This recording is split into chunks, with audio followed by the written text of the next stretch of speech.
서울의 심장부, 테헤란로의 마철루 사이에서도 유독 위압적인 존재감을 뿜어내는 KJ그룹의 본사 빌딩 최상층, CEO 집무실의 거대한 통유리창 너머로 도시의 야경이 보석처럼 쏟아져 내렸지만 강지훈의 눈에는 그 무엇도 담기지 않았다.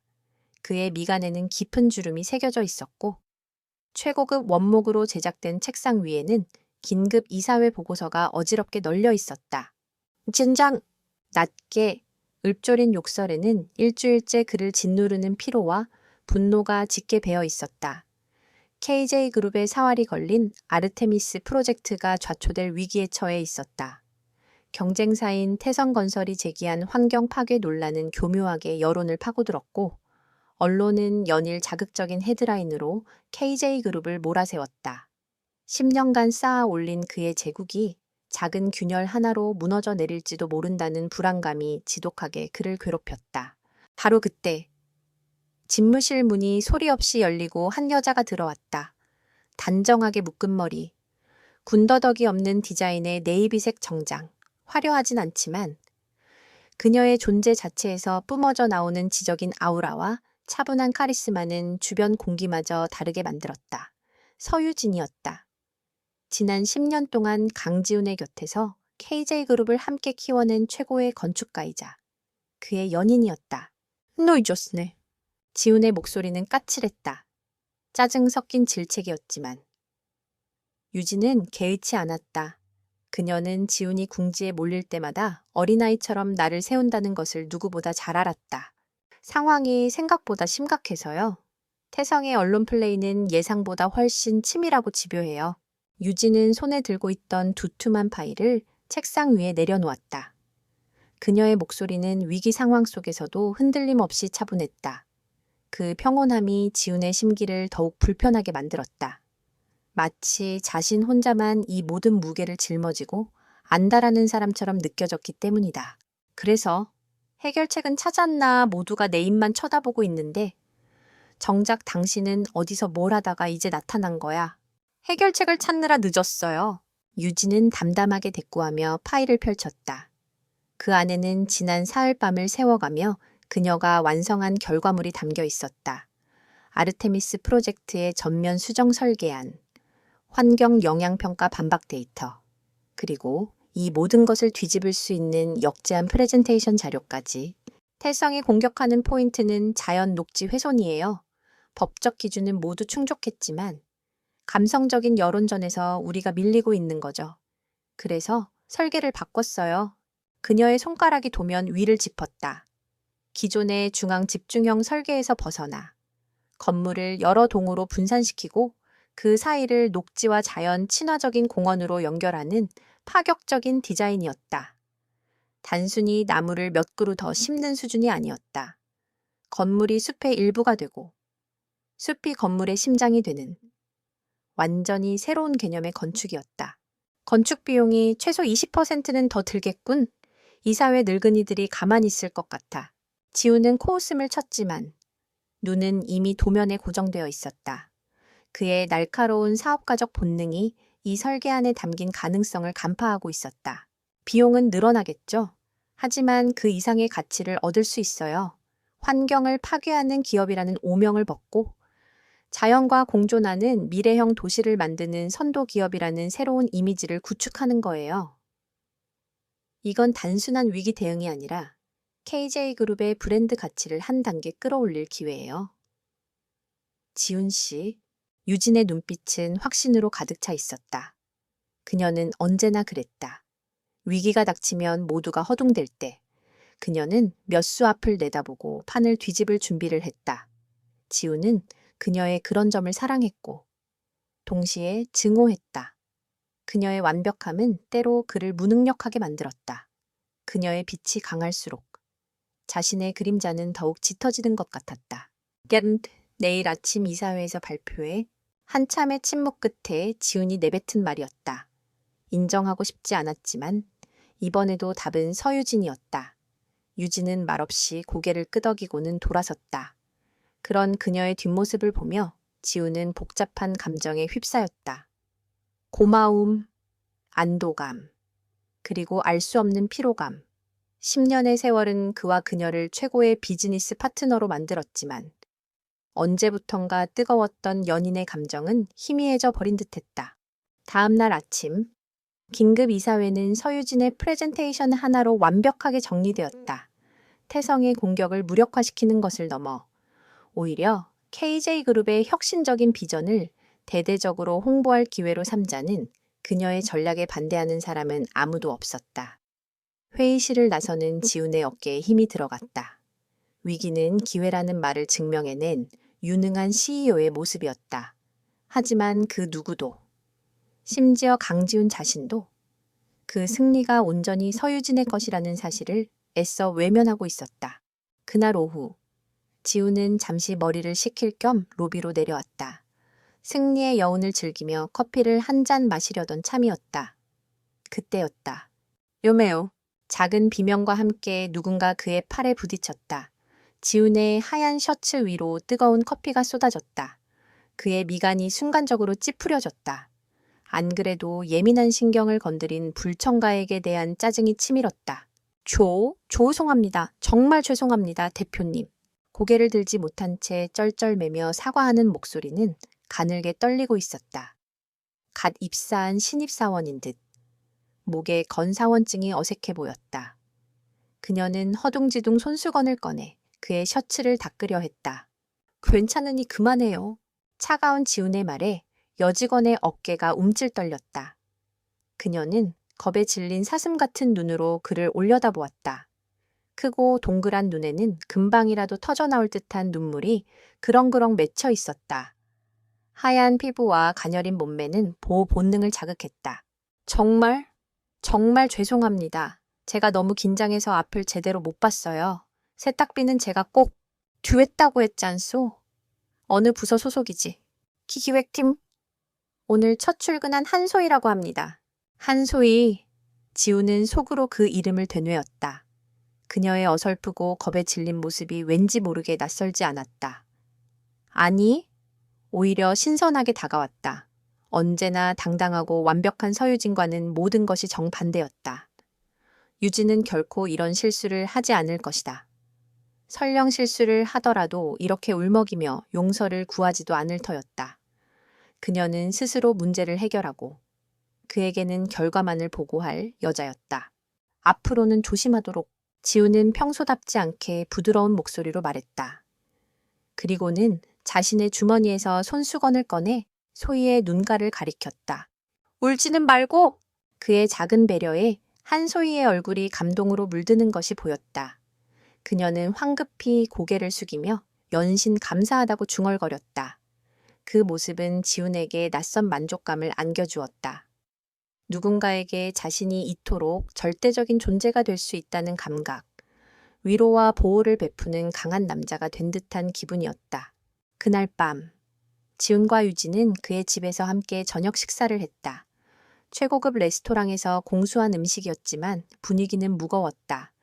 유진은 새로 수정된 설계안의 세부 사항을 검토하며 노트북에서 눈을 떼지 않았다. 오늘 낮에 신입사원 하나가 내 셔츠에 커피를 쏟았어. 지훈이 불쑥 말을 꺼냈다.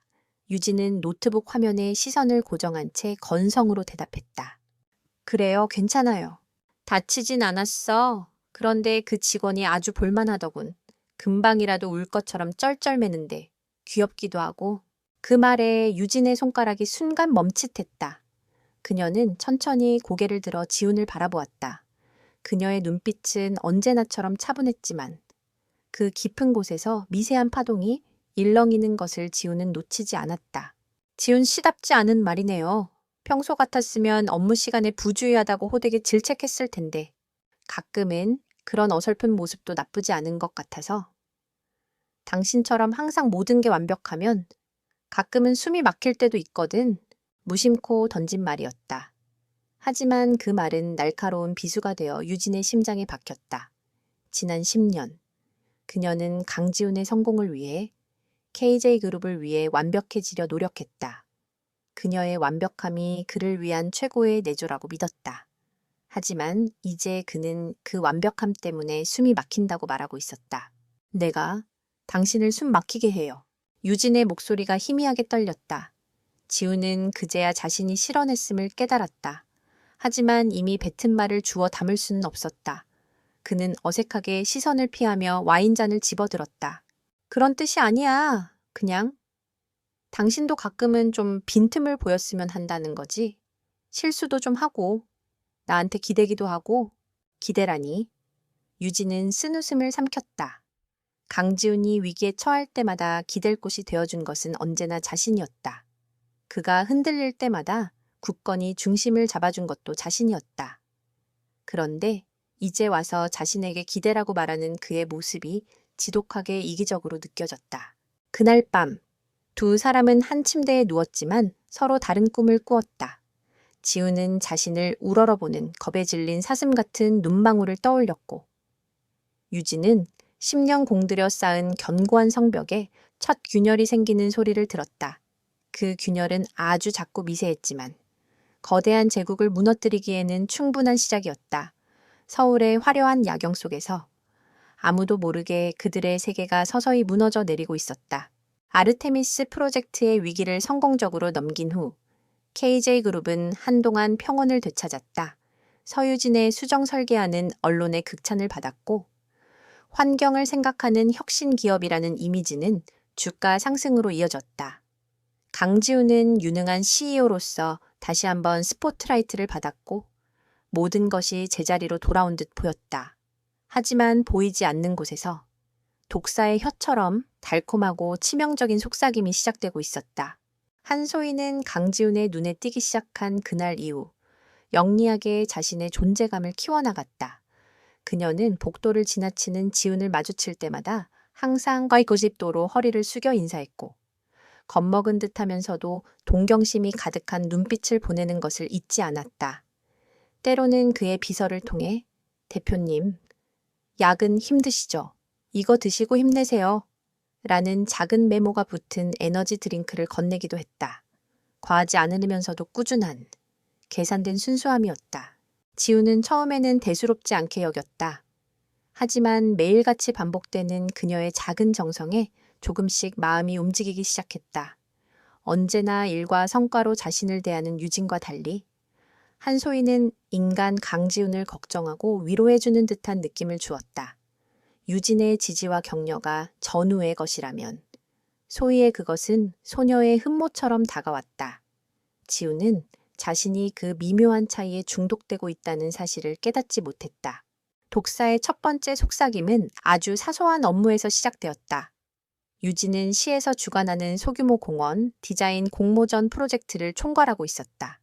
상징적인 의미는 있었지만 회사에 큰 이익이 되는 프로젝트는 아니었기에 그녀는 기획팀의 신입사원들에게 자료조사의 일부를 맡겼다. 물론 그 팀에는 한소희도 포함되어 있었다. 며칠 후 유진은 기획팀에서 취합해 올린 보고서에서 치명적인 오류를 발견했다. 공원 부지의 집안 강도 데이터가 완전히 잘못 기입되어 있었다. 만약 이 데이터를 기반으로 설계를 진행했다면 안전 문제로 비화될 수 있는 심각한 실수였다. 그녀는 즉시 한소희를 포함한 담당 직원들을 자신의 사무실로 호출했다. 유진의 사무실은 그녀의 성격을 그대로 보여주었다. 불필요한 장식 하나 없이 흑백과 회색으로 정돈된 공간은 냉정할 정도로 이성적이었다. 그녀는 감정을 배제한 채 문제가 된 보고서를 책상 위에 올려놓고 말했다. 이 데이터 누가 조사했죠? 다른 직원들이 서로 눈치만 볼 때 한소희가 조심스럽게 손을 들었다. 제가 담당했습니다. 실장님. 한소희 씨, 이 수치가 어떤 의미인지 알고 있나요? 이대로라면 설계 전체를 뒤엎어야 할 뿐만 아니라 KJ그룹의 신뢰도에 금이 갈 수도 있는 문제입니다. 유진의 목소리는 차가웠지만 그것은 분노가 아닌 정확한 사실 지적이었다. 그녀는 신입의 실수를 질책하려는 것이 아니라 문제의 심각성을 인지시키고 같은 실수를 반복하지 않도록 교육하려는 의도였다. 죄송합니다. 제가 처음 해보는 업무라. 다시 확인하겠습니다. 소희는 금방이라도 울음을 터뜨릴 듯한 얼굴로 고개를 숙였다. 유진은 가볍게 한숨을 내쉬었다. 이런 어설픈 신입을 상대하는 것은 언제나 피곤한 일이었다. 오늘 안으로 모든 데이터 재검토해서 다시 보고하세요. 모르는 건 선배들에게 물어보고요. 그것으로 대화는 끝이었다. 유진의 입장에서는 지극히 평범한 업무 지시였다. 하지만 그녀의 사무실을 나온 한소희의 연기는 이제부터 시작이었다. 그녀는 일부러 동료들이 볼 수 있는 곳에서 눈가를 붉히며 훌쩍였고 자리에 돌아와서는 만견자실한 표정으로 한숨을 내쉬었다. 냉혹한 완벽주의자 서유진 실장에게 호되게 깨진 비운의 신입사원이라는 이미지가 완벽하게 만들어지는 순간이었다. 그리고 그날 오후 그녀는 엘리베이터에서 강지훈과 우연히 마주쳤다. 무슨 안 좋은 일 있나? 한소희 씨. 지훈은 눈가가 붉어진 채 고개를 푹 숙이고 있는 그녀를 보고 무심코 물었다. 소희는 화들짝 놀라며 고개를 저었다. 아, 아닙니다. 대표님, 아무것도 아닙니다. 아무것도 아닌 사람 표정이 아닌데 지훈의 집요한 물음에 소희는 마지못해 입을 열었다. 그녀의 목소리는 물기에 젖어 있었다. 제가 너무 부족해서 그렇습니다. 오늘 서 실장님께 큰 실수를 해서 정말 무섭게 야단을 맞았습니다. 제가 회사에 아무런 도움이 못 되는 것 같아서 너무 속상해서 그랬습니다. 그녀는 교묘하게 사실을 비틀었다. 유진의 이성적인 지적을 무서운 야단으로 둔갑시켰고 업무상의 실수를 자신의 무가치함과 연결시켜 동정심을 유발했다. 그녀는 유진이 자신을 괴롭힌 가해자이고 자신은 힘없는 피해자라는 구도를 완벽하게 그려냈다. 지훈의 미간이 순간 좁혀졌다. 그는 유진의 완벽주의와 일에 대한 냉정함을 잘 알고 있었다. 하지만 그것이 누군가를 이렇게 풀 죽게 만들 정도라고는 생각하지 못했다. 특히나 갓 입사한, 여리고 순수한 신입사원에게는 더욱 그랬다. 그의 마음속에서 유진에 대한 일말의 원망과 소희에 대한 보호 본능이 동시에 피어올랐다. 그날 저녁, 지훈은 유진에게 그 이야기를 꺼냈다. 오늘 신입사원한테 좀 심하게 했다면서 아직 아무것도 모르는 신입인데 좀 부드럽게 대할 수도 있었잖아. 작업 중이던 유진은 어이가 없다는 듯 그를 쳐다봤다. 부드럽게요. 프로젝트의 근간을 흔들 수 있는 치명적인 오류였어요. 그걸 지적하는 게 내 일이고. 난 감정적으로 대한 적 없어요. 지극히 프로페셔널하게 처리했을 뿐이에요. 당신의 그 프로페셔셔널이 다른 사람들에겐 폭력처럼 느껴질 수 있다는 생각은 안 해봤나? 모두가 당신처럼 강철 심장을 가진 건 아니야. 때로는 사람의 감정도 좀 고려해야지. 지훈의 목소리에는 날이 서 있었다. 10년 만에 처음이었다.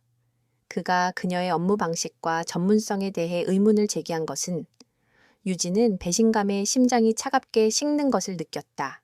감정이요? 회사 일이 감정으로 해결되던가요? 내가 만약 그 실수를 감싸주고 넘어갔다가 나중에 더 큰 문제가 터지면 그때도 감정 타령을 할 건가요? 당신 지금 누구 말을 듣고 와서 이러는 거예요. 누구 말을 듣긴 회사에 소문이 다 파다해 당신이 얼마나 냉정하고 무섭게 사람을 다루는지. 두 사람의 연성은 높아졌다. 지훈은 그녀가 차갑고 무정하다고 비난했고 그녀는 그가 비이성적이고 사적인 감정에 휘둘리고 있다고 맞섰다. 그들의 신뢰라는 견고한 벽에 금이 가는 소리가 선명하게 들렸다. 독사의 두 번째 속삭임은 더욱 대담하고 치밀했다. 한소희는 지훈과 유진이 매주 금요일 저녁 특정 레스토랑의 프라이빗 룸에서 식사를 하며 업무를 논의한다는 사실을 알아냈다. 그리고 그 주 금요일 그녀는 친구들과 함께 바로 옆 테이블에 자리를 잡았다. 물론 이건 역시 철저히 계획된 우연이었다. 지훈과 유진의 테이블에는 무거운 침묵이 흘렀다. 낮에 있었던 다툼의 앙금이 아직 가시지 않은 탓이었다. 유진은 애써 분위기를 전환하려 새로운 프로젝트의 구역 설정 문제에 대해 브리핑을 시작했다. 그녀의 표정은 다시 냉철한 건축가 서유진의 얼굴로 돌아와 있었다. 바로 그때 옆 테이블에서 한소희의 목소리가 들려왔다. 어머, 저기 대표님이랑 서 실장님 아니셔. 마치 이제야 발견했다는 듯한 과장된 톤이었다. 지훈의 시선이 자연스럽게 그쪽으로 향했다. 소희는 지훈과 눈이 마주치자 화들짝 놀라며 고개를 숙였다. 그리고는 마치 유진에게 들릴까봐 두렵다는 듯 친구들에게 작은 목소리로 속삭였다. 하지만 그 목소리는 지훈이 듣기에 충분할 만큼 컸다. CEO 실장님, 일하실 때 포스가 정말 무서우셔. 난 오늘도 심장이 철렁했다니까. 그 순간 지훈의 눈에 비친 유진의 모습은 그저 진지하게 업무에 집중하는 파트너가 아니었다. 부하 직원을 공포에 떨게 만드는 냉혈한 폭군처럼 보였다. 한소희의 겁에 질린 듯한 연기와 유진의 무표정한 얼굴이 극명하게 대비되면서 지훈의 마음은 완전히 소희 쪽으로 기울었다. 그날 저녁 식사는 최악의 분위기 속에서 끝이 났다. 집으로 돌아오는 차 안에서 지훈은 마침내 폭발했다. 대체 사람들한테 어떻게 하고 다니는 거야? 회사 밖에서까지 당신 때문에 겁먹는 직원을 봐야겠어. 무슨 소리예요? 한소희 씨 말이야. 당신만 보면 벌벌 떠는 거 안 보여. 당신의 그 잘난 완벽주의가 사람을 얼마나 피말리는지 이제 알겠다고? 유진은 더 이상 아무 말도 하지 않았다. 변명할 가치조차 느끼지 못했다. 10년의 세월, 수많은 위기를 함께 넘으며 쌓아 올린 신뢰가 이제 갓 입사한 신입사원의 연기 몇 번에 이렇게 허무하게 무너져 내리고 있었다. 그녀는 지훈을 바라보았다. 그의 눈에는 더 이상 자신에 대한 존중과 사랑이 담겨 있지 않았다. 낯선 여자를 향한 얄팍한 동정심과 자신에 대한 비난만이 가득할 뿐이었다. 그녀는 깨달았다. 강지훈은 변하고 있는 것이 아니었다. 어쩌면 이것이 그의 본 모습이었을지도 모른다. 자신의 능력과 헌신을 당연하게 여기고 자신보다 약하고 순종적인 존재에게서 권력과 만족감을 느끼는 미성숙한 남자. 달콤한 독이 그의 이성을 마비시키고 있었다. 그리고 그는 기꺼이 그 독을 받아들이고 있었다. 유진은 차창 밖으로 스쳐 지나가는 도시의 불빛을 보며 조용히 마음을 정했다. 뱀의 속삭임에 취한 남자는 더 이상 그녀가 사랑했던 남자가 아니었다. KJ그룹 창립 10주년 기념 파티는 서울 최고급 호텔의 그랜드 볼룸에서 열렸다. 천장에서 쏟아지는 크리스탈 샹들리에의 불빛, 부드럽게 흐르는 클래식 선율, 샴페인 잔이 부딪히는 경쾌한 소리, 강지훈과 서유진이 함께 쌓아 올린 성공을 축하하기 위해 대한민국의 내로라 하는 정재계 인사들과 투자자들, 그리고 KJ그룹의 임직원들이 모두 모여 있었다. 단상 위에 선 강지훈은 그 어느 때보다 빛나고 있었다. 그는 특유의 카리스마 넘치는 목소리로 KJ그룹의 비전과 자신의 리더십에 대해 열변을 토했다. 직원들의 노고에 감사를 표했지만 서유진에 대해서는 그저 우리의 뛰어난 디자인 부서를 이끄는 서유진 실장이라는 형식적인 소개로 가름했다.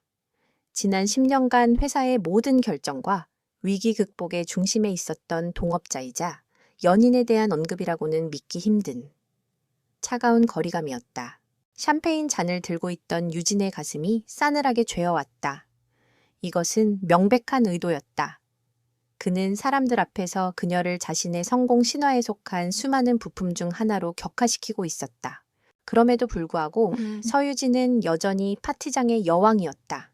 깊고 푸른 사파이어색 드레스는 그녀의 지적인 분위기와 어우러져 기품을 더했고 그녀는 주요 투자자들과 업계 원로들 사이를 오가며 흔들림 없이 대화를 이끌었다. 그녀의 통찰력 있는 분석과 날카로운 유머는 좌중을 감탄시켰다. 그녀야말로 이 제국에 보이지 않는 설계자이자 진정한 주인이었다. 반면 파티의 왕인 강지훈은 어딘가 불안정해 보였다. 그는 사람들과 웃고 떠들었지만 그의 시선은 계속해서 누군가를 찾듯 파티장을 헤맸다. 그의 웃음소리는 평소보다 한 톤 높았고 그 행동에는 어색한 과장이 섞여 있었다. 그리고 한쪽 구석에서 한소희는 그 모든 광경을 지켜보고 있었다. 그녀는 세상의 때가 묻지 않은 순수함을 가장하기 위해 일부러 새하얀 드레스를 골라 입었다. 파티의 화려함에 압도된 듯 수줍은 표정으로 서서 이따금씩 강지훈을 향해 숭배와도 같은 눈빛을 보내는 그녀는 마치 신데렐라 연극의 주인공 같았다. 물론 그 모든 것은 관객 단 한 사람, 강지훈을 위한 치밀한 연기였다. 파티의 하이라이트는 KJ그룹의 차기 플래그십 프로젝트인 엘리시안 타워의 축소 모형 공개식이었다. 그것은 유진의 모든 열정과 재능이 집약된 그녀의 필생의 역작이었다. 유진이 한 주요 투자자에게 모형의 기술적인 부분을 설명하고 있을 때 한소희가 레드 와인이 담긴 잔 2개를 든 트레이를 들고 그들 쪽으로 다가왔다. 모든 것이 계획대로였다. 여매요. 짧은 비명과 함께 소희의 몸이 휘청였다. 그녀는 고가의 모형에 부딪히는 것을 피하기 위해 필사적으로 몸을 비트는 듯 보였다. 그 결과 그녀의 손에 들려있던 트레이가 기울어졌고 2잔의 레드 와인이 고스란히 한소희 자신의 새하얀 드레스 위로 쏟아졌다. 선명한 붉은색이 순백의 드레스 위로 끔찍한 얼룩을 그리며 번져나갔다. 그것은 마치 붉은 피처럼 보였다. 소희는 그 자리에 주저앉으며 곧바로 울음을 터뜨렸다. 어떻게 내 드레스, 죄송합니다. 죄송합니다.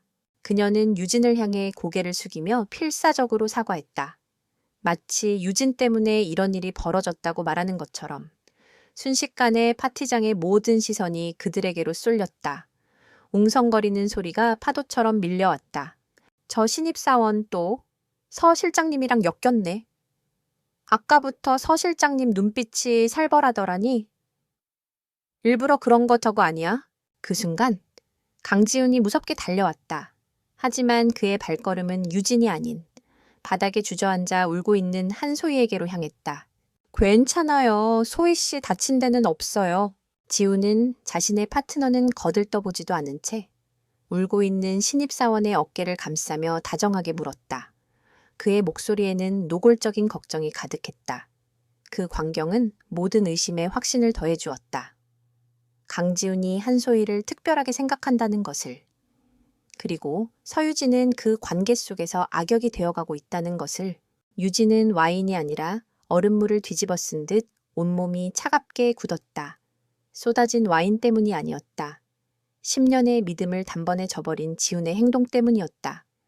그녀는 울고 있는 여자, 그 여자를 감싸는 남자, 그리고 자신을 향해 수군거리는 사람들을 둘러보았다. 완벽하게 짜인 각본이었다. 그리고 자신은 그 비극의 주인공으로 지목되었다. 단순한 사고일 뿐이에요. 소란 피울 필요 없어요. 유진은 냉정하게 말했다. 그녀의 평정심은 이런 유치한 연극에 휘말려주지 않겠다는 마지막 자존심이었다. 하지만 그녀의 침착함은 사람들의 눈에 죄책감 없는 냉혹함으로 비쳤다. 유진의 말을 들은 소희는 더욱 서럽게 울기 시작했다. 아니에요. 제가 다 망쳤어요. 대표님, 실장님, 2분의 중요한 날인데 저 때문에 실장님, 화 많이 나셨죠? 죄송해요. 일부러 그런 게 아니에요. 이것은 연기의 활용점정이었다. 그녀는 유진이 자신을 밀었다고 직접적으로 말하지 않았다. 대신 유진이 지금 매우 화가 나 있다고 암시함으로써 유진을 용서 없는 마녀로, 자신을 그 마녀에게 희생된 가련한 피해자로 만들었다. 마침내 지훈이 유진을 향해 돌아섰다. 그의 얼굴은 분노로 시커멓게 물들어 있었다. 사람들의 수군거림과 소희의 눈물은 그의 마지막 남은 이성마저 마비시켜 버렸다. 서유진, 당신 이제 그만 좀 해. 지하실처럼 낮고 차가운 그의 목소리가 주변의 모든 소음을 잠재웠다. 파티장의 모든 이들이 숨을 죽였다. 뭘 그만하라는 거죠? 유진이 물었다. 목소리는 흔들리지 않았지만 심장은 산산조각 나고 있었다. 이것도 부족해. 이렇게 많은 사람들 앞에서까지 신입사원 하나를 괴롭혀야 속이 시원해. 당신의 그 오만하고 냉혹한 성격. 이제 정말 지긋지긋해. 공개적인 선전포고였다. 그는 10년의 역사가 아닌 몇 달 된 연민을 선택했다. 그는 유진에게 사형을 선고했다. 지우는 자신의 재킷을 벗어 울고 있는 소희의 어깨에 둘러주었다. 그리고는 경멸이 가득한 눈으로 유진을 쳐다보며 말했다. 가자. 여긴 더 이상 당신이 있을 곳이 아니야. 그는 소희를 부축해 일으켜 세우고는 파티장을 빠져나갔다. 마치 박해받는 순교자를 구해내는 영웅처럼. 유진은 홀로 남겨졌다. 파티장의 한가운데. 드레스에 묻은 붉은 와인 자국처럼 선명한 치욕의 낙인이 찍힌 채 사람들의 동정 어린 혹은 고소해하는 시선이 비수처럼 그녀에게 꽂혔다. 얼마나 지났을까? 유진은 얼어붙었던 몸을 천천히 움직였다. 그녀는 울지 않았다. 대신 꼿꼿하게 허리를 폈다. 그리고는 한치의 흐트러짐도 없는 걸음으로 파티장을 가로질러 나갔다. 그 모습은 도망이 아니었다. 스스로 왕관을 벗어 던지는 여왕의 퇴위식과도 같았다. 유진은 두 사람이 함께 살던 펜트하우스가 아닌 예전에 사용하던 작은 오피스텔로 향했다. 그곳은 그녀가 온전히 자신일 수 있는 유일한 공간이었다. 잠시 후 문이 거칠게 열리고 강지훈이 들이닥쳤다. 그는 유진이 울며 매달리거나 최소한 변명이라도 할 것이라 예상했다. 하지만 그가 본 것은 자신의 개인적인 물건 몇 가지를 작은 상자에 담담하게 담고 있는 유진의 모습이었다. 지금 뭐 하는 짓이야? 그가 으르렁거렸다. 유진은 천천히 그를 돌아보았다. 그녀의 눈에는 더 이상 어떤 감정도 남아있지 않았다. 사랑도, 미움도, 슬픔도 모두 사라진 텅 빈 눈이었다. 끝내요, 우리. 지우는 헛웃음을 터뜨렸다. 끝내 당신이 그 난장판을 만들어 놓고 이제 와서 헤어지자고 적반하장도 유분수지. 내가 만든 장면이라고 생각해요? 유진이 조용히 물었다. 그 한마디에 지우는 순간 할 말을 잃었다. 10년이에요. 강지훈 씨, 당신과 나의 10년이. 저런 유치한 연극 한 편에 무너질 만큼 가벼웠군요. 더는 당신을 위해 내 인생을 낭비할 수 없어요. 그녀의 차가운 선언에 지우는 말문이 막혔다. 그는 그녀를 비난하고 싶었지만 무슨 말을 해도 공허하게 들릴 뿐이었다. 유진은 상자를 들고 문으로 향했다. 그를 스쳐 지나가던 순간 그녀는 잠시 멈춰서서 마지막 말을 남겼다. 그를 쳐다보지도 않은 채. 당신이 오늘 버린 건 내가 아니야. 당신의 제국을 지탱하던 마지막 기둥이지. 반드시 후회하게 될 거야. 그녀는 문을 열고 나갔다. 딸깍 하고 문이 잠기는 소리가 텅 빈 펜트하우스에 울려 퍼졌다. 그것은 그의 세계가 무너지는 소리였다. 강지우는 홀로 남겨졌다. 분노와 당혹감, 그리고 자존심을 뚫고 처음으로 싹트는 아주 작고 서늘한 의심과 함께 파티 다음날 아침, 강지우는 거대한 펜트하우스의 침대에서 홀로 눈을 떴다. 머리는 숙취로 지끈거렸고 옆자리에 냉기는 어색하기만 했다. 그는 분노와 어쩌면 약간의 죄책감을 예상했지만 그를 잠식한 것은 기묘할 정도의 정적이었다. 그는 습관처럼 유진의 번호로 전화를 걸었다. 없는 번호라는 기계음이 흘러나왔다. 그는 유치한 신경전이라고 치부했다. 자존심 강한 그녀가 벌이는 일시적인 반항일 뿐이라고. 머리 좀 식히고 나면 돌아오겠지. 그는 오만하게 중얼거리며 욕실로 향했다. 거울에 비친 자신의 얼굴은 피곤해 보였지만 한편으로는 족쇄에서 풀려난 듯한 해방감마저 느껴졌다. 하지만 회사에 도착한 순간 그의 오만은 첫 번째 균열을 맞았다. 디자인 부서의 심장부나 다름없던 서유진의 사무실은 텅 비어 있었다. 마치 처음부터 아무도 없었던 공간처럼. 그녀의 컴퓨터는 전문가를 통해 모든 데이터가 완벽하게 삭제된 상태였고 책상 위에는 그 어떤 개인적인 흔적도 남아있지 않았다. 단 하나, 인사팀과 그에게 동시에 참조된 지극히 사무적인 톤의 사직서 한 통만이 덩그러니 놓여있을 뿐이었다. 개인적인 메시지는 단 한 줄도 없었다. 감정에 찌꺼기 없는 완벽하고 전문적인 이별 통보였다. 지훈의 심장이 쿵 내려앉았다. 이것은 토라진 여자의 변덕이 아니었다. 치밀하게 계획된 실행이었다. 분노와 당혹감이 동시에 치밀어 올랐다. 그는 미친 사람처럼 그녀의 흔적을 찾아 헤맸다. 그녀의 가족에게 전화를 걸었지만 그들은 딸의 행방을 모른다며 싸늘하고 정중하게 전화를 끊었다. 그녀의 개인 계좌는 모두 해지되거나 잔고가 비워져 있었다. 그녀가 예전에 쓰던 오피스텔은 이미 부동산의 매물로 나와 있었다. 불과 하룻밤 사이에 서유진이라는 여자는 그의 인생에서 완벽하게 증발해버렸다. 10년간 그의 그림자처럼 존재했던 그녀가 그림자조차 남기지 않고 소멸해버린 것이다. 그는 섬뜩한 깨달음에 소름이 돋았다. 철두철미한 계획가인 그녀는 이 이별을 오래전부터 준비해 왔던 것이다. 그들의 관계에 금이 가기 시작한 것이 어저늘의 일이 아니었음을 오직 그 자신만이 모르고 있었을 뿐이었다. 일주일이 지났다. 그녀를 찾을 수 없다는 사실을 인정한 지우는 이 모든 상황을 그녀의 탓으로 돌리기로 했다. 그녀의 편협함과 오만함이 스스로를 고립시킨 것이라고. 그는 이제 자유롭다고. 그녀의 완벽주의와 숨막히는 그림자에서 벗어났다고 되뇌었다. 그는 한소희와의 새로운 관계에 몰두했다. 소희는 유진과 모든 면에서 정반대였다. 그녀는 지훈에게 매달렸고 그를 숭배했으며 끊임없이 그의 도움을 필요로 했다. 지훈의 모든 결정을 칭송했고 아이 같은 눈망울로 그를 우러러보았다.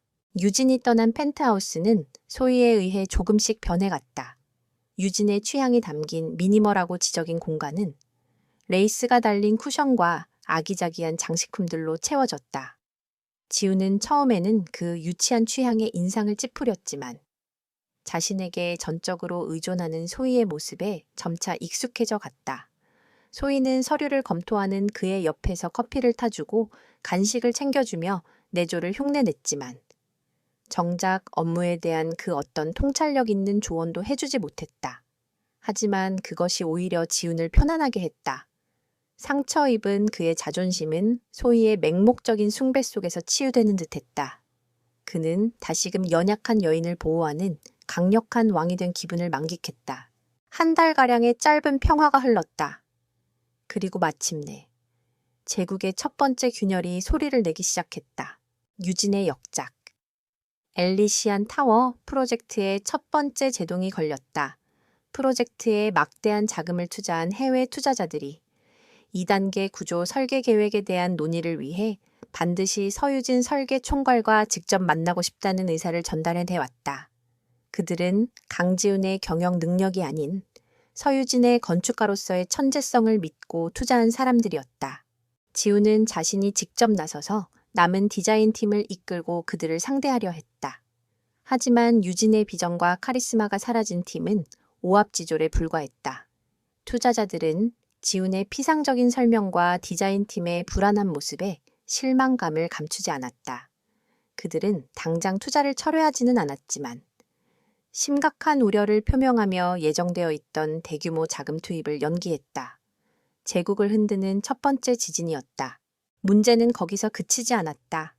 다른 소규모 프로젝트의 건축 허가가 서류 미비를 이유로 반려되는 어처구니 없는 일이 발생했다.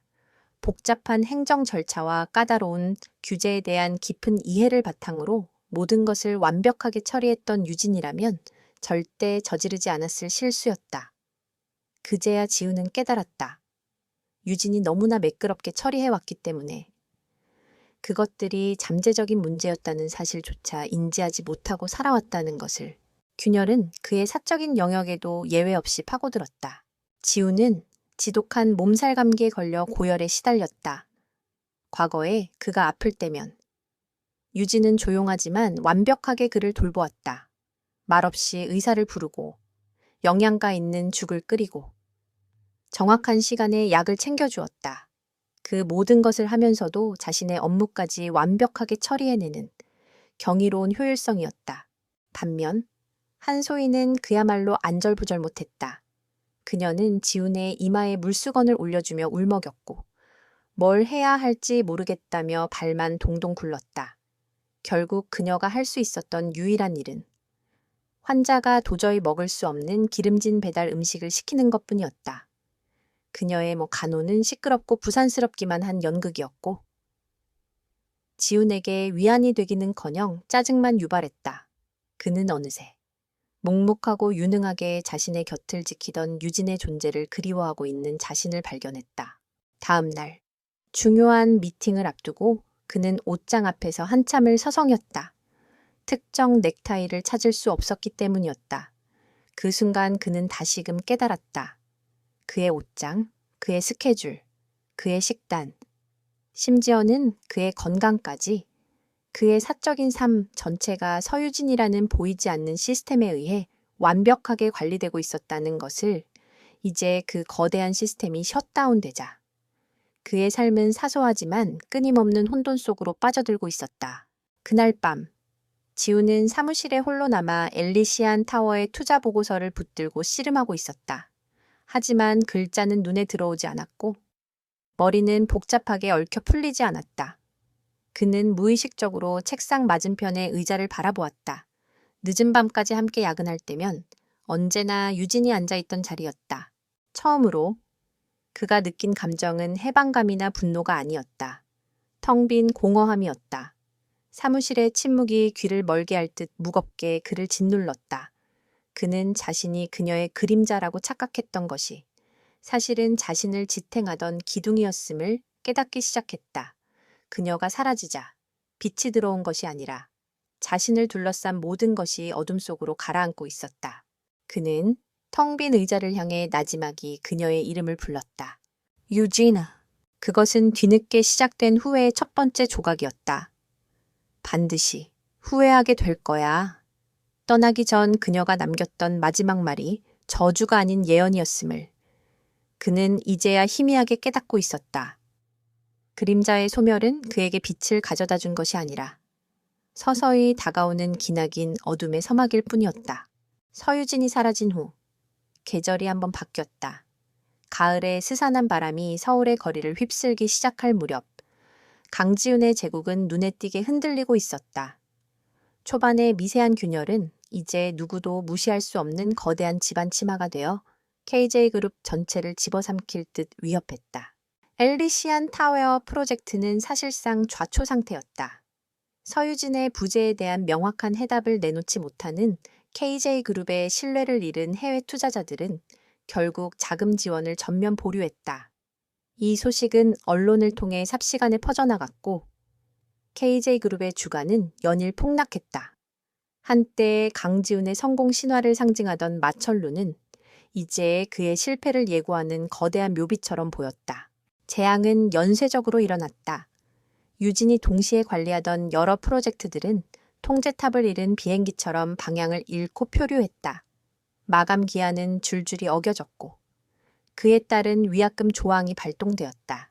신뢰와 완벽함으로 대변되던 KJ그룹의 명성은 바닥으로 추락했다. 유진이 10년간 피땀 흘려 쌓아 올린 성벽이 그녀가 떠난 지 불과 몇 달 만에 허물어지고 있었다. 긴급 이사회는 아수라장이었다. 강지훈은 필사적으로 통제력을 유지하려 했지만 패닉에 빠진 임원들은 공공연하게 그의 결정에 의문을 제기하며 그를 몰아세웠다. 그의 절대적인 권위가 내부에서부터 도전받기 시작한 것이다. 이 모든 게 서 실장이 나간 뒤부터 시작된 문제입니다. 대체 왜 그런 인재를 놓치신 겁니까? 대표님. 한 원로 임원의 직설적인 외침은 지훈의 가슴에 비수처럼 꽂혔다. 그는 서유진 개인의 문제로 퇴사한 것이라고 강변했지만 그 누구도 그의 말을 믿는 것 같지 않았다. 회의실을 가득 채운 불신과 원망의 눈빛 속에서 지훈은 생전 처음으로 고립감을 느꼈다. 그는 침몰하는 배의 선장을 자처하며 밤낮 없이 일에 매달렸다. 잠은 줄었고 신경은 극도로 날카로워졌다. 그는 유진의 전략적 사고를 흉내내려고 애썼지만 그녀의 통찰력과 세심함은 흉내낼 수 있는 종류의 것이 아니었다. 그녀가 몇 주에 걸쳐 분석하고 검토했을 법한 사안들을 그는 조급함 속에서 단 며칠 만에 결정해버렸다.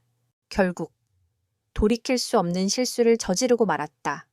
그는 추락한 여론을 만회할 한 방이 필요했다. 그래서 무리하게 신생건설사 인수를 추진했다. 유진이었다면 몇 달은 좋게 걸렸을 실사 작업을 그는 일주일 만에 졸속으로 처리했다. 그 결과는 참혹했다. 인수한 회사는 겉만 번지르르한 재정적 블랙홀이었고 KJ그룹의 위기는 더욱 깊은 수렁으로 빠져들었다. 그것은 그의 전략적 동반자이자 안전장치였던 유진의 부재가 낳은 예고된 참사였다. 강지훈이 회사의 생존을 위해 사투를 벌이는 동안 한소희는 제국의 여주인 행세를 하며 호화로운 나날을 보내고 있었다. 지훈 앞에서 순수하고 겁 많던 소녀의 가면은 완전히 벗겨져 있었다. 이제 그녀는 요구하고 불평하고 과시하는 것에 익숙해진 탐욕스러운 여자일 뿐이었다. 그녀는 지훈의 법인카드로 명품 가방과 옷을 거리낌 없이 사들였고 최신형 스포츠카를 사달라고 졸랐다. 이따금씩 이 펜트하우스는 너무 삭막해. 유진 씨 취향이라 그런가. 좀 더 화사하게 리모델링하면 안 될까? 라며 교묘하게 유진을 깎아내리고 자신의 욕망을 정당화했다. 회사의 위기에 대해서는 티끌만큼의 관심도 이해도 없었다.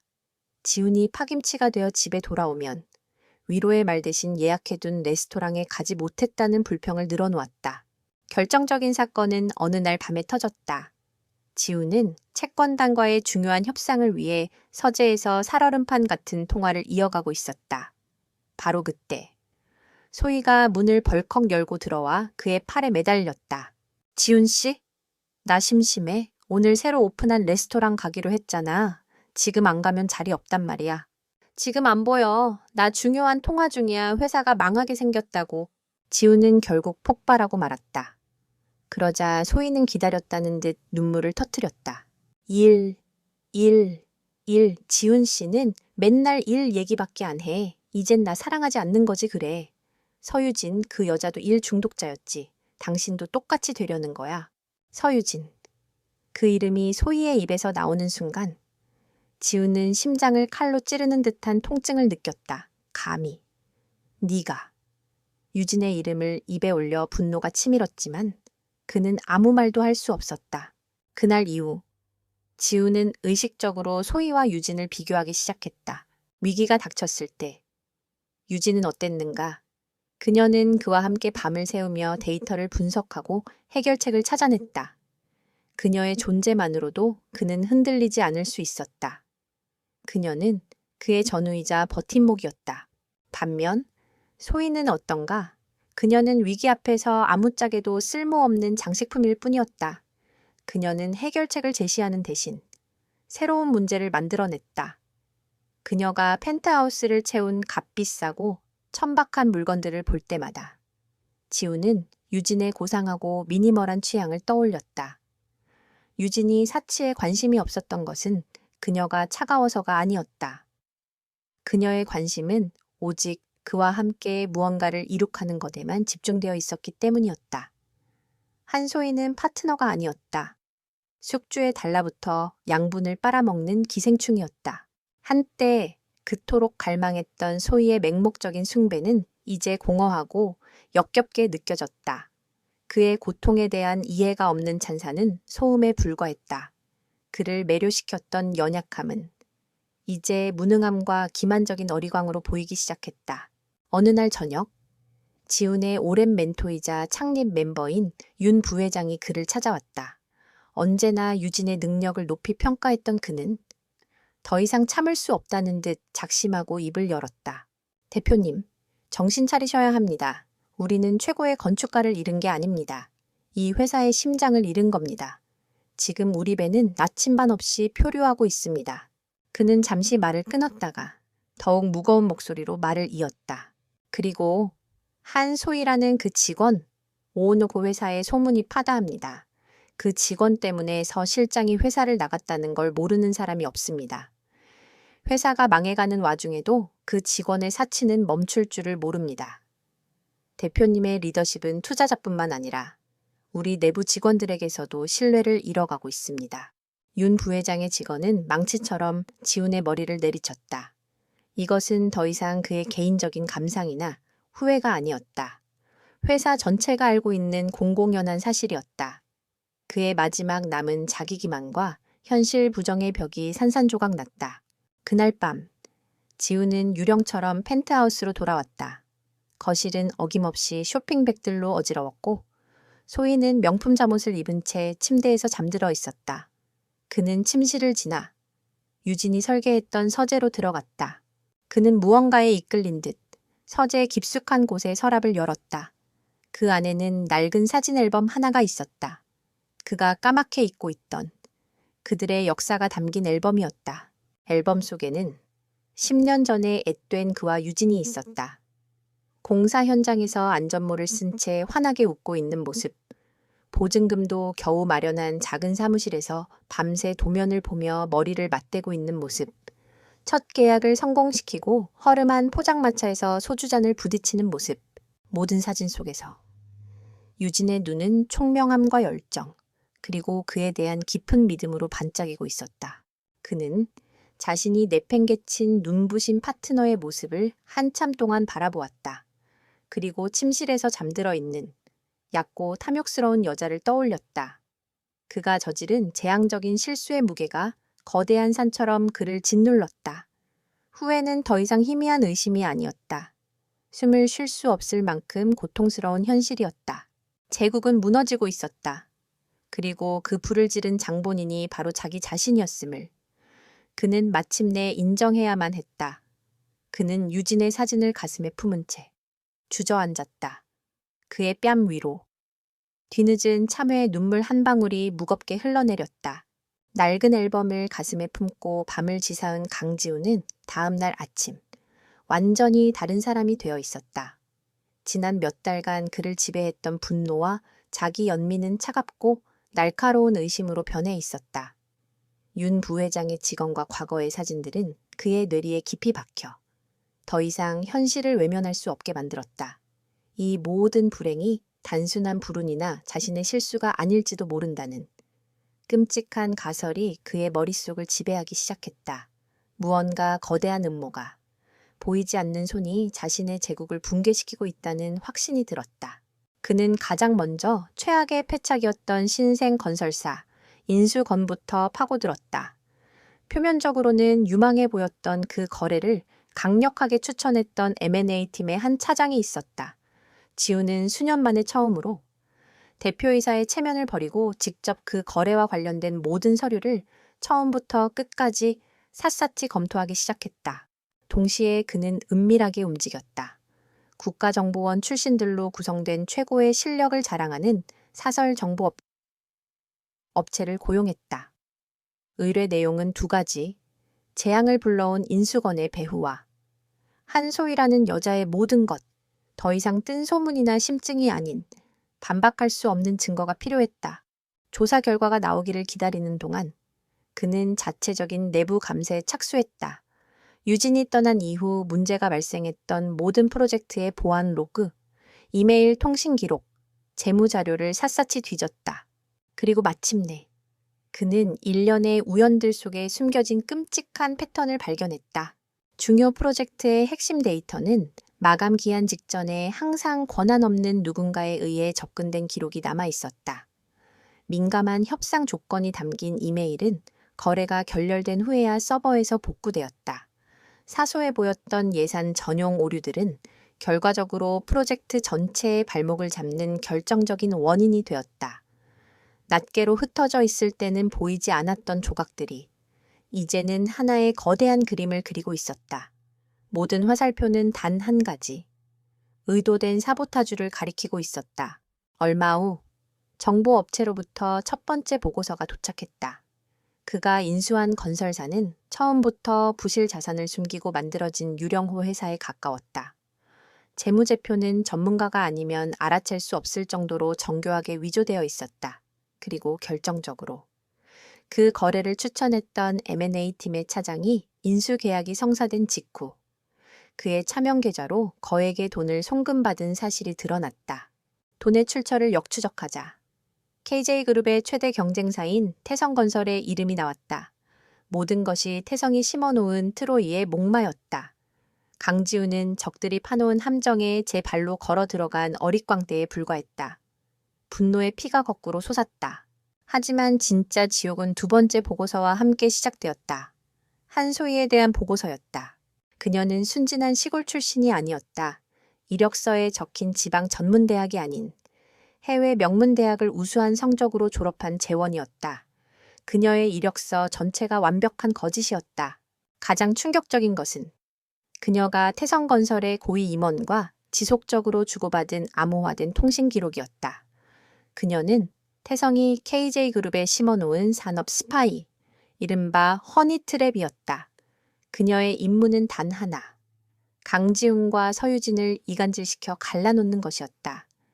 태성은 KJ그룹의 진정한 기둥이 서유진이라는 사실을 정확히 꿰뚫어 보고 있었다. 제국을 무너뜨리기 위해서는 먼저 기둥부터 뽑아내야 했던 것이다. 보고서는 그녀의 모든 행적을 시간순으로 정리해 놓았다. 커피를 쏟았던 첫 만남, 눈물을 글썽이며 유진을 모함했던 일, 10주년 파티에서 벌인 자해 공갈극까지 그 모든 것이 거대한 전쟁의 일부로 수행된 치밀하게 계산된 연기였다. 그녀가 신입사원의 실수를 가장해 핵심 파일들을 삭제하고 회사의 내부 기밀을 태성에 빼돌린 정황도 고스란히 담겨 있었다. 건축 허가가 반려되고 프로젝트가 지연된 모든 재앙의 배후에 그녀가 있었다. 지우는 보고서를 읽는 내내 온몸을 부들부들 떨었다. 분노가 너무 크면 오히려 온몸이 차갑게 식는다는 것을 그는 처음으로 경험했다.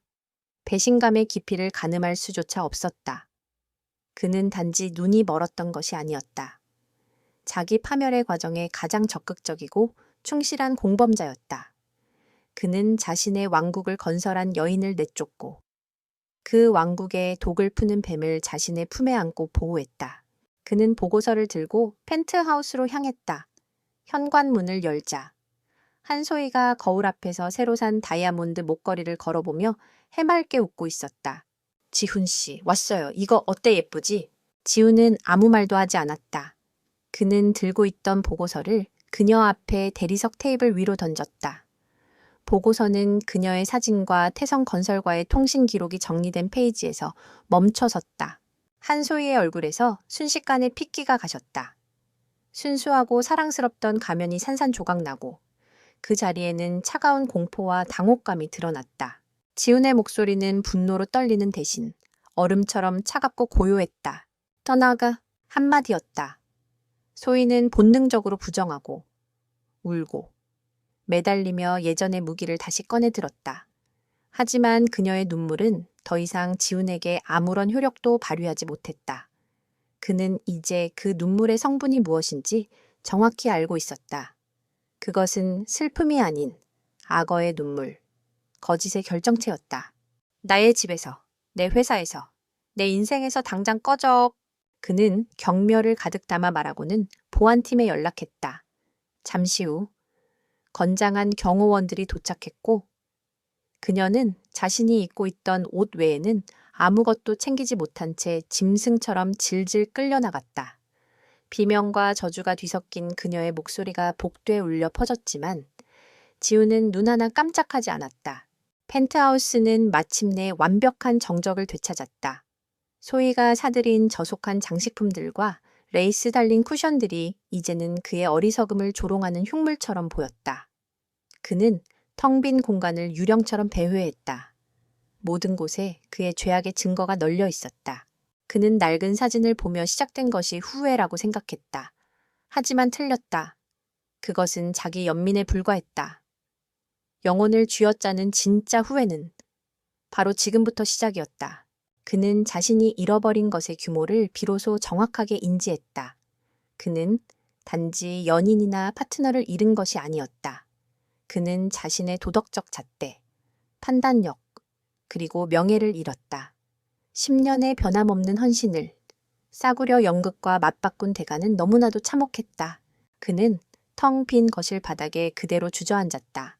거대하고 차가운 공간이 그의 절망을 메아리치듯 울렸다. 그는 더 이상 무너져가는 회사를 위해 우는 것이 아니었다. 그는 서유진을 위해 울었다.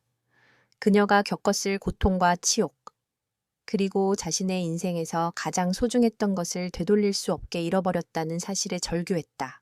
이제 그녀를 찾는 것은 회사를 구하기 위함이 아니었다. 그것은 불가능한 구원을 향한 한 남자의 처절한 속죄의 시작이었다. 진실은 밝혀졌지만 그에게 안도를 가져다 주기는커녕 스스로 자초한 지옥의 풍경을 고통스러울 만큼 선명하게 보여줄 뿐이었다. 한소희라는 악몽을 걷어낸 후 강지훈의 세계에는 분노가 떠나간 빈자리를 지독한 죄책감이 채웠다. 그 죄책감은 곧 하나의 광기가 되어 그의 모든 것을 집어삼켰다. 서유진을 찾아야 한다. 그것은 무너져가는 회사를 살리기 위한 이성적인 판단이 아니었다. 파멸해버린 자기 자신을 구원하기 위한 처절하고 비이성적인 갈망이었다.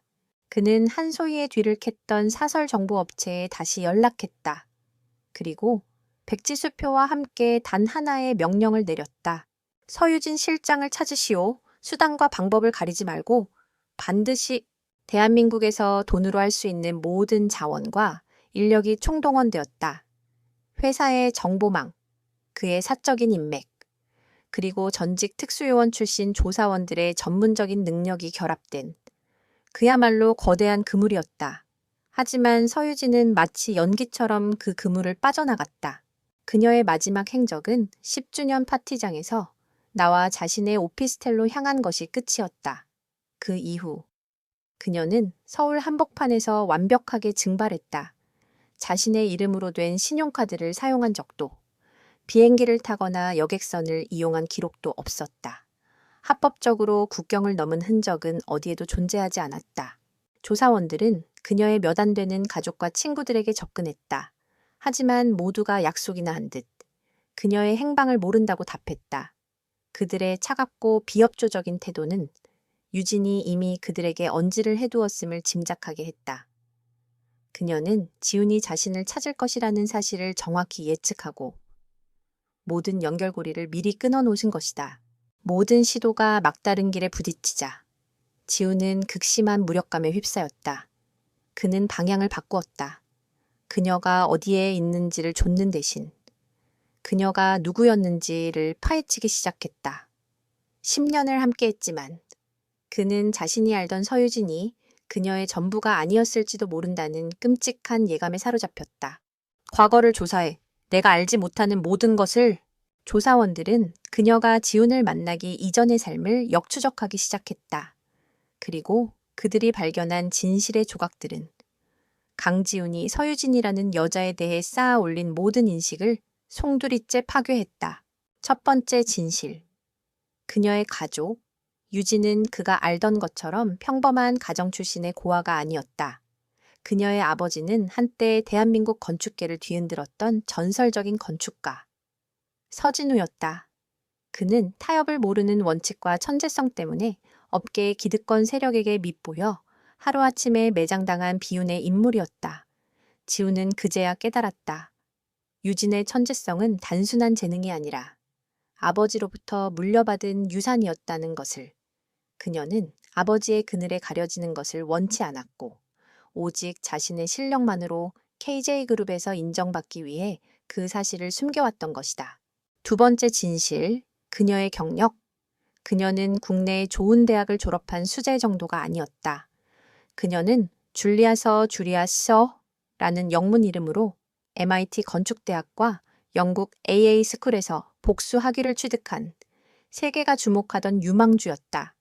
그가 전혀 알지 못했던 건축계의 저명 인사들과 학자들로 이루어진 그녀만의 강력한 글로벌 네트워크가 존재했다. 그녀는 단지 강지훈의 수석 건축가가 아니었다. 그의 그림자 속에 머무는 것을 스스로 선택했던 세계적인 인재였다. 세 번째 진실, 그녀의 자산. 그녀는 KJ그룹에서 받는 연봉에 의존하는 평범한 직장인이 아니었다. 그녀는 수년간 자신의 분석 능력을 활용해 익명으로 여러 기술 스타트업과 부동산에 투자해왔고 지훈과는 완전히 독립된 막대한 개인 자산을 축적해 놓은 상태였다. 그녀가 떠날 때 가지고 나간 돈은 단순한 저축액이 아니었다. 그녀 혼자서 이룩한 작지만 단단한 그녀만의 제국이었다. 보고서를 읽어 내려가는 지훈의 손이 마비된 듯 떨렸다. 그가 알던 서유진은 존재하지 않았다. 그는 언제나 그녀를 자신의 성공에 필요한 뛰어나지만 결국은 자신에게 의존적인 파트너로 여겨왔다. 그는 강력한 CEO였고 그녀는 그의 충실한 직원이자 연인이었다. 하지만 진실은 달랐다. 그녀는 여왕이었다. 그와 함께 걷기 위해 기꺼이 자신의 왕관을 숨긴 여왕. 그녀는 그의 그림자가 아니라 스스로 빛을 가린 태양이었다. 그가 그토록 숨 막혀하고 지겨워했던 그녀의 독립심은 그녀의 본질 그 자체였다. 그녀는 단 한 번도 그를 필요로 한 적이 없었다. 그녀는 그를 선택했을 뿐이다. 그리고 그는 그 고귀한 선택을 받을 자격이 없는 남자임을 스스로 증명해 보였다. 죄책감은 수백 배로 증폭되어 그의 영혼을 짓눌렀다. 그는 단지 연인을 배신한 것이 아니었다. 한 천재의 희생과 헌신을 모욕하고 짓밟았다. 자신의 오만함과 무지가 얼마나 거대하고 끔찍했는지 비로소 깨달았다. 그녀의 증발은 겁에 질린 도망이 아니었다. 철저하게 계획된 전략적 후퇴였다. 그녀는 그에게서 도망친 것이 아니라 그가 감히 상상조차 할 수 없는 더 높은 무대로 나아간 것이었다. 몇 주가 몇 달이 되었다. 수색은 아무런 성과도 내지 못했다. KJ그룹은 부도 직전까지 내몰렸고 강지우는 10년은 더 늙어버렸다. 그는 자신의 삶을 배회하는 유령이 되었고 오직 그녀를 찾아야 한다는 집념만이 그를 움직이게 했다. 모든 희망을 포기하려던 순간 조사원들로부터 긴급 연락이 왔다. 그들은 거의 보이지 않을 만큼 미세한 시로라기 하나를 발견해냈다. 유진이 사라질 무렵 스위스의 한 비밀 계좌에서 싱가포르에 새로 설립된 한 페이퍼 컴퍼니로 막대한 자금이 익명으로 송금된 흔적을 찾아낸 것이다. 그 회사의 이름은 아우라 홀딩스였다. 그 회사는 유령이었다. 공개된 프로필도 등재된 임원도 없었다. 서류상으로만 존재하는 이름일 뿐이었다. 하지만 그것은 지난 몇 달간 그가 발견한 최초의 그리고 유일한 단서였다. 그날 밤 지우는 불 꺼진 사무실에 홀로 앉아 있었다. 책상 위에는 KJ그룹의 참담한 재무보고서와 아우라 홀딩스에 대한 정보가 담긴 단 한 장짜리 보고서가 놓여 있었다. 그는 한때 그녀와 함께 나누어 보던 도시의 야경을 물끄러미 바라보았다. 그는 이 도시가 자신의 왕국이라고 생각했다. 이제야 알았다. 이곳은 그들 둘의 왕국이었고 그 왕국을 파괴한 것은 바로 자기 자신이었다. 그의 수색은 더 이상 한 여자를 찾는 것이 아니었다. 그것은 서유진은 과연 누구였는가? 그리고 그녀는 무엇이 되었는가? 라는 끔찍한 질문에 대한 답을 찾는 여정이었다. 그는 비서에게 전화를 걸어 싱가포르로 가는 가장 빠른 비행기 표를 예매하라고 지시했다. 그의 필사적인 추적은 이제 목적지를 갖게 되었다. 그는 더 이상 과거의 유령을 좇는 것이 아니었다. 자기 자신이 창조해낸 강력하고 미지의 존재를 추격하기 시작한 것이다. 그는 자신의 심판대를 향해 날아오를 준비를 하고 있었다. 싱가포르 창이 국제공항에 도착한 강지우는 서울과는 전혀 다른 공기에 숨을 들이켰다. 그가 떠나온 잿빛 절망의 도시와 달리 싱가포르는 활기차고 눈부신 건축물들로 가득한 미래 도시였다. 그의 눈에 들어오는 혁신적인 디자인의 빌딩들은 대부분 과거 유진이 스케치북에 그렸던 아이디어들과 놀랍도록 닮아 있었다. 그녀의 천재성을 상기시키는 도시의 풍경 하나하나가 그의 가슴을 후벼 팠다. 그와 조사팀은 곧바로 아우라 홀딩스의 실체를 추적하기 시작했다. 하지만 그 과정은 미로 속을 헤매는 것과 같았다. 아우라 홀딩스는 유령처럼 실체가 없었다. 수많은 페이퍼 컴퍼니와 해외 차명 계좌 뒤에 숨어 철저한 익명성을 유지하고 있었다. 몇 주가 지나도록 그들은 막다른 길에 부딪혔고 지훈의 희망은 열대의 무더위 속에서 타들어가는 듯했다. 돌파구는 예상치 못한 곳에서 열렸다. 아우라 홀딩스가 국제 부동산 시장에 처음으로 그 모습을 드러낸 것이다. 그들은 런던의 랜드마크 개발 프로젝트 입찰에 참여하여 굴지의 글로벌 기업들을 압도적인 자금력으로 따돌리고 사업권을 따냈다. 익명 속에 숨어있던 유령이 세상에 자신의 존재를 알리는 거대한 포효와도 같았다. 지우는 그 계약을 중개한 인물이 업계의 전설적인 투자은행가 사이먼 르네라는 사실을 알아냈다. 그는 오직 최고하고만 일하는 것으로 유명한 괴짜였다. 지우는 남은 인맥을 총동원하여 르네와의 면담을 주선했다. 아우라 홀딩스의 배후에 누가 있는지 알 수 있는 유일한 기회였다. 면담은 팽팽한 긴장감 속에서 진행되었다. 노회한 은행가는 고객 비밀 유지 의무를 방패 삼아 그 어떤 정보도 내어주지 않았다. 절박함에 내몰린 지우는 협박이나 회유 대신 자신의 영혼을 내던지는 방법을 택했다. 그는 사업적인 문제가 아닌 한 남자로서 저지른 돌이킬 수 없는 실패와 후회에 대해 토해냈다. 그는 서유진의 천재성과 그녀를 어떻게 잃었는지, 자신의 어리석음에 대해 가감없이 고백했다. 그의 처절한 자기 파괴적인 진솔함이 평생 온갖 인간 군상을 봐온 늙은 은행가의 마음을 움직였다. 르네는 그에게 암호 같은 단서 하나를 던져주었다. 내 고객은 다음 주 제네바에서 열리는 세계 건축 포럼에 참석할 예정이요. 기조 연설자 중 한 명이지. 그녀의 활동명은 아테나요. 아테나, 지혜와 전쟁의 여신. 지우는 그 이름에서 불길한 예감을 느꼈다. 그는 즉시 제네바로 날아갔다. 세계 건축 포럼은 업계의 가장 권위 있는 행사로 전 세계 최고의 건축가와 개발자들이 모이는 꿈의 무대였다. 그는 떨리는 손으로 포럼 프로그램을 펼쳤다. 연사 명단 마지막 줄에서. 그는 그 이름을 발견했다. 아테나, 아우라 홀딩스 설립자 겸 최고 비전 책임자. 사진은 없었다. 대신 지난 몇 년간 익명으로 전 세계 도시의 스카이라인을 바꾼 혁신적인 컨설팅 프로젝트 목록이 그녀의 양력으로 적혀 있었다. 지우는 그 프로젝트들을 보며 경악했다. 그가 지난 몇 달간 멀리서 감탄하며 동경했던, 주인을 알 수 없던 위대한 건축물들이 모두 그녀의 손에서 탄생했던 것이다. 그는 거대한 간견장 안으로 들어갔다. 빈자리를 찾을 수 없을 정도로 인산인해를 이루고 있었다. 사회자는 경외심이 가득한 목소리로 마지막 기조 연설자를 소개했다. 현대 건축의 패러다임을 바꾸고 있는 미스터리한 비전가. 아테나, 한 여인이 무대 위로 걸어 나왔다. 심장이 멎는 듯한 순간. 지우는 그녀를 알아보지 못했다. 길었던 머리는 날렵하고 세련된 단발로 바뀌어 있었고, 그가 기억하던 단정한 원피스 대신 강렬한 인상의 파워수트를 입고 있었다. 그녀에게서 뿜어져 나오는 분위기는 완전히 달라져 있었다. 차가운 것이 아니라 모든 것을 압도하는 자신감과 카리스마, 범접할 수 없는 권위가 느껴졌다.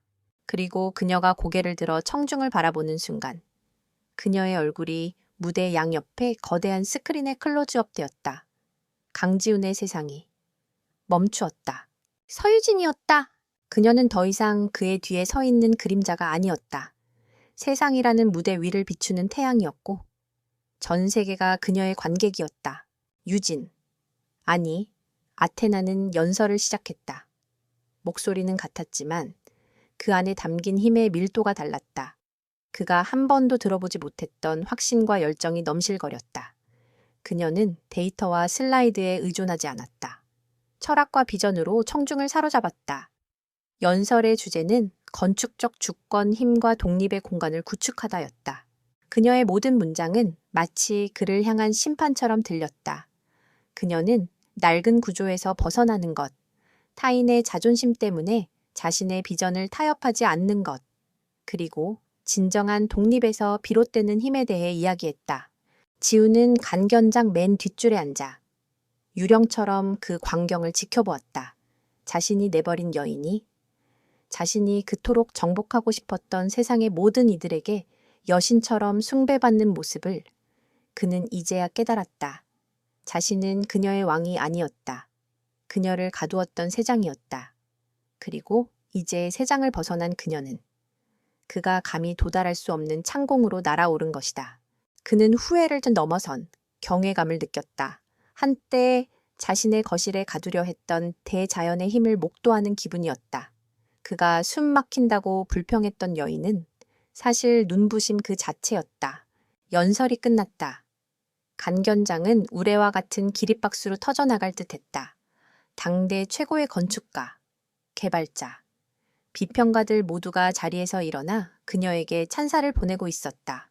유진은 자신감 넘치는 미소를 지으며 우아하게 고개를 숙였다. 그리고 청중을 둘러보던 그녀의 시선이 찰나의 순간 지훈이 앉아있는 맨 뒷줄에 닿았다.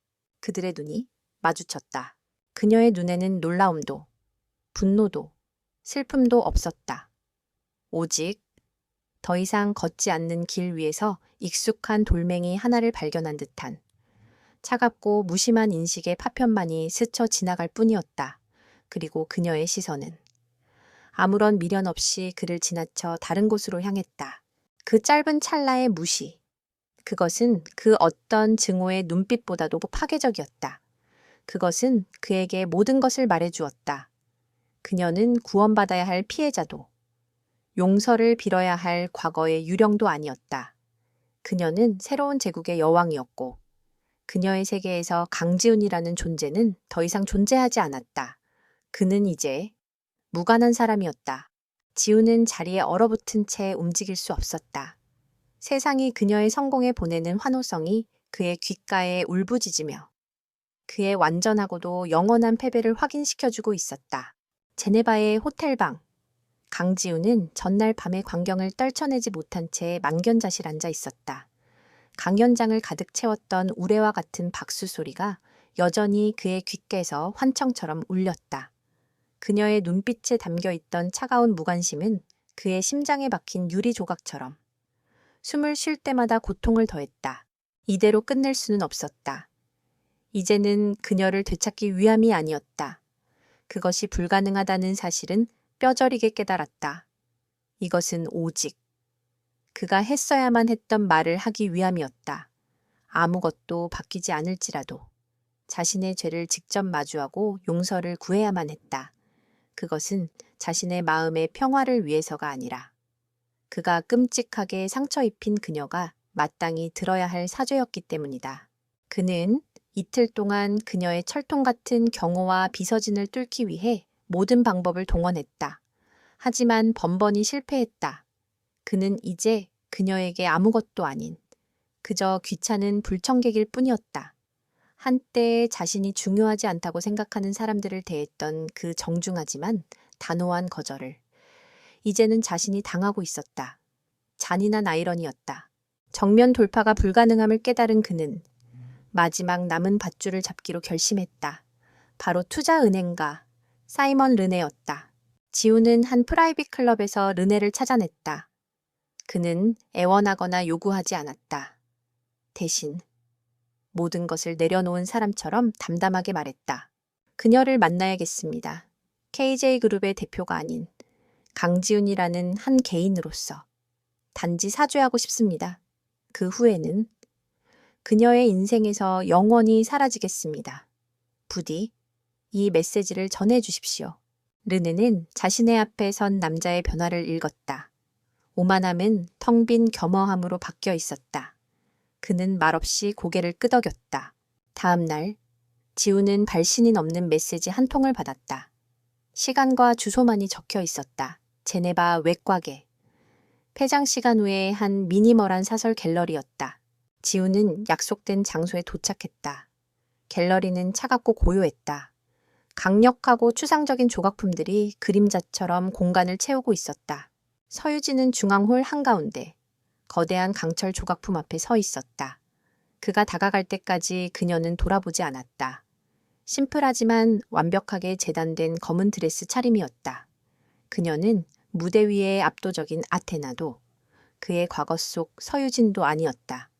그가 알지 못하는 제3의 인물, 차분하고 범접할 수 없는 낯선 존재였다. 그는 그녀에게서 몇 걸음 떨어진 곳에 멈춰섰다. 10년의 역사와 용서받지 못할 배신이 만들어낸 무거운 침묵이 흘렀다. 침묵을 깬 것은 지훈이었다. 그의 목소리는 갈라져 나왔다. 유지나? 그가 부른 것은 그들의 과거 속에만 존재하는 이름이었다. 마침내 그녀가 그를 돌아보았다. 그녀의 표정에는 어떤 감정도 실려 있지 않았다. 마치 환자를 대하는 의사처럼 지극히 중립적이고 냉정했다. 그 이름으로 부르지 마세요. 강지훈 씨, 그 여자는 당신이 버린 날 죽었으니까. 그 말에는 분노가 담겨 있지 않았다. 그저 하나의 사실을 통보하는 듯한 무미건조함이 실려 있었다. 그래서 더욱 파괴적이었다. 지우는 마치 뺨을 맞은 것처럼 움찔했다. 그는 심호흡을 하고 준비해왔던 사제를 꺼내기 시작했다. 거창한 연설이 아니었다. 자신의 오만함, 눈먼 어리석음, 나약함에 대한 두서없고 망가진 고해성사였다. 그는 그녀의 과거에 대해, 태성과 한소희의 음모에 대해 모두 알게 되었다고 고백했다. 그는 자신이 그녀의 눈부심을 감당하지 못한 약한 남자였으며 완벽한 바보였다고 자백했다. 미안해. 내가 다 잘못했어. 제발, 제발 용서해줘. 강력한 CEO의 모습은 온데간데 없었다. 그는 절박하게 애원하며 눈물을 흘리고 있었다. 당장이라도 무릎을 꿇을 것만 같았다. 유진은 그의 모든 고백을 표정 하나 바꾸지 않고 들었다.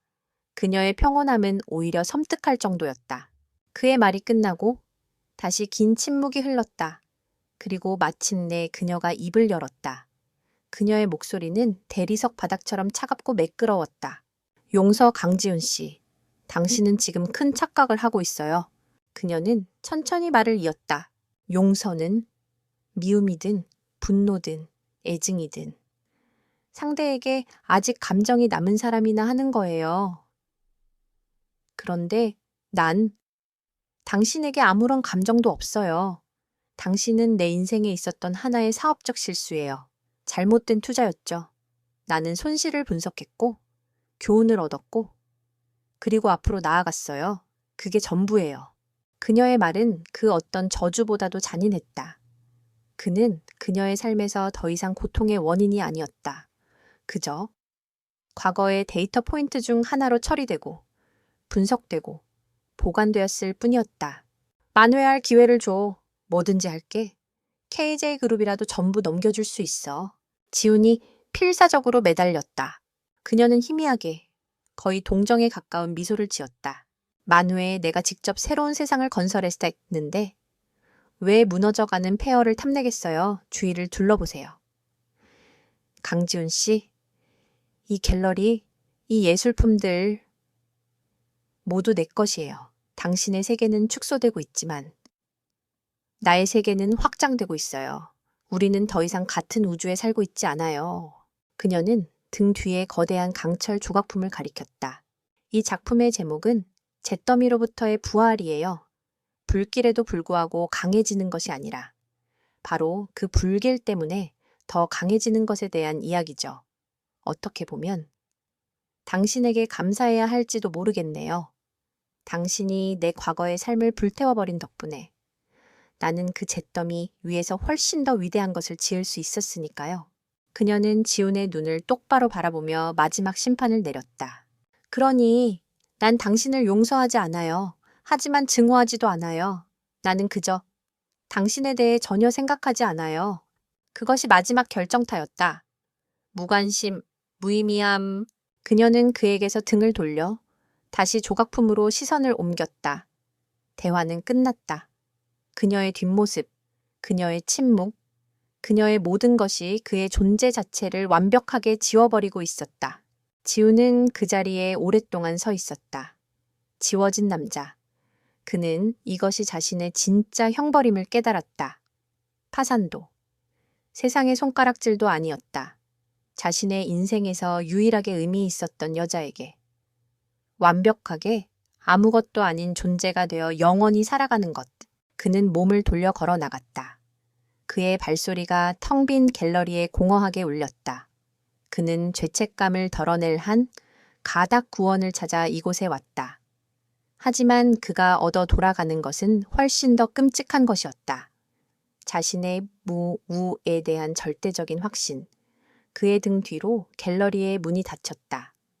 그녀는 강철과 예술과 권력으로 이루어진 그녀의 신세계에 남았고 그는 스스로 창조한 어둠 속으로 다시 던져졌다.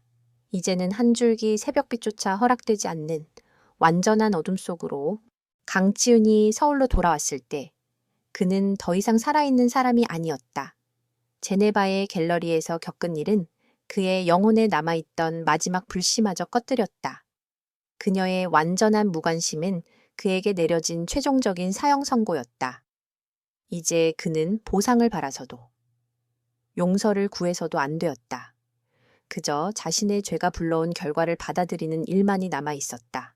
그가 돌아온 KJ그룹은 죽음을 앞둔 거대한 공룡의 시체와도 같았다. 채권단은 하이에나처럼 몰려들었고 핵심 인재들은 이미 배를 갈아탔으며 주식은 휴지 조각이 되어 있었다. 한때 서울의 하늘을 호령하던 그의 제국은 이제 속이 텅 빈 폐허로 전락해 있었다. 그리고 마지막 일격이 가해졌다. 아테나가 이끄는 아우라 홀딩스가 한국 시장에 본격적으로 진출한다는 뉴스가 모든 언론을 뒤덮었다. 그들의 첫 번째 행보는 한 소위 스캔들과 무리한 경영으로 휘청이던 태성건설에 대한 적대적 인수합병이었다. 서유진은 자신이 겪었던 고통을 그대로 되돌려주듯 무자비하고 효율적인 방식으로 한때 경쟁자였던 기업을 집어삼켰다. 태성의 자원까지 흡수한 아우라 홀딩스는 곧바로 서울 도심 한복판에 거대한 도시개발 프로젝트를 발표했다. 한때 KJ그룹의 독점적인 영역이었던 바로 그 심장부에 유진은 자신의 깃발을 꽂았다. 이것은 KJ그룹에 대한 직접적인 공격이 아니었다. 이미 죽어가는 KJ그룹은 더 이상 그녀의 경쟁 상대가 아니었기 때문이다. 이것은 단지 그녀가 자신의 새로운 제국을 확장하는 과정에서 벌어진 일일 뿐이었다. 몰락하는 KJ그룹은 그녀의 거대한 계획에 있어 고려할 가치조차 없는 부수적인 피해에 불과했다. 이 잔인한 무관함이야말로 강지훈에게 가해진 최후의 그리고 가장 완벽한 치욕이었다. 새롭고 강력하며 혁신적인 경쟁자의 등장에 KJ그룹의 마지막까지 남아있던 투자자와 협력사들마저 등을 돌렸다. 회사는 더 이상 빚을 감당할 수 없었다. 마지막 이사회에서 강지훈은 자신의 입으로 회사의 파산을 선언했다. 임원들의 얼굴에는 분노나 원망 대신 지친 체념만이 어려 있었다. 위대한 리더 강지훈. 그는 자신이 물려받고 10년간 키워온 회사를 제 손으로 땅에 묻었다. 파산 서류에 서명하는 그의 손은 미동조차 없었다. 펜촉이 종이에 닿는 감각은 마치 자신의 사망 진단서에 서명하는 것과도 같았다. 그는 모든 것을 잃었다. 회사, 부, 명예, 그리고 자신의 존재 이유까지도. 시간이 흘렀다. 계절이 두어 번 바뀌고 세상은 강지훈이라는 이름을 잊어갔다. 그는 서울 변두리의 낡고 작은 원룸에서 살았다. 한때 서울의 야경을 발 아래 두었던 펜트하우스의 주인이었다고는 아무도 상상할 수 없을 초라한 모습이었다. 그의 이름은 재계에서 실패와 추문의 동의어가 되어 있었다. 그는 누구의 눈에도 띄지 않는 공사 현장에서 막노동을 하며 하루하루를 버텼다. 친구도, 가족도 모두 그의 곁을 떠났다. 그는 철저히 혼자가 되었고 과거의 기억이라는 유령과 함께 살아갔다. 그는 동정이나 제기를 구하지 않았다. 그저 묵묵히 자신의 운명을 받아들였다. 그의 삶은 조용하고 끝없는 속죄의 과정이었다. 어느 늦은 저녁, 일을 마치고 집으로 돌아가던 그의 발걸음이 한 전자제품 대리점 앞에서 멈췄다. 대형 TV 화면에서 아우라 홀딩스의 서울 개발 프로젝트 완공 기념식 뉴스가 나오고 있었다. 프로젝트는 전 도심 속의 오아시스라는 찬사를 받으며 서울의 새로운 랜드마크로 떠오르고 있었다. 카메라는 리본 커팅을 위해 단상에 선 아테나를 비추었다. 서유진이었다. 그녀는 눈부시게 빛나고 있었다. 자신감 넘치고 행복한 미소를 띤 채였다. 그리고 그녀의 곁에는 잘생기고 기품 있는 한 남자가 서 있었다. 그는 세계적으로 저명한 건축가로 유진을 부하 직원의 맹목적인 숭배가 아닌 동등한 파트너로서의 깊은 존경과 애정이 담긴 눈빛으로 바라보고 있었다. 그들은 함께 웃고 있었고 그 모습은 성공과 행복을 함께 나눈 완벽한 동반자의 그림이었다. 강지훈은 차갑고 외로운 길 위에서 그 모든 광경을 지켜보았다. 자신이 잃어버린 여인이 그 어느 때보다 찬란하게 빛나는 모습을, 그녀의 곁에 선 그녀의 자격에 어울리는 남자의 모습을, 그는 더 이상 날카로운 후회가 아닌 영혼에 영원히 각인된 무디고 무거운 통증을 느꼈다. 그의 마음속에는 증오나 질투가 없었다. 대신 기이하고 서글픈 평화가 찾아왔다. 그녀는 행복했다. 자신이 파괴한 삶의 잿더미 위에서 그녀가 세운 세상은 아름다웠다. 정의는 그 나름의 방식으로 실현된 것이다. 그는 스크린에서 눈을 돌렸다. 그리고 이름 없는 군중 속으로 섞여 들어가기 위해 발걸음을 옮겼다. TV 속에서는 아나운서가 아테나가 이끌어갈 새로운 건축의 시대를 예고하고 있었다. 그는 태양을 버렸고 이제 자신의 실수가 만든 차가운 그림자 속에서 영원히 살아가야 할 운명이었다. 그가 치른 배신의 대가는 극적인 파멸이 아니었다. 조용하고 공허하며 끝이 없는 후회의 삶이었다. 그의 등 뒤로 도시의 불빛이 아득하게 멀어져 갔다.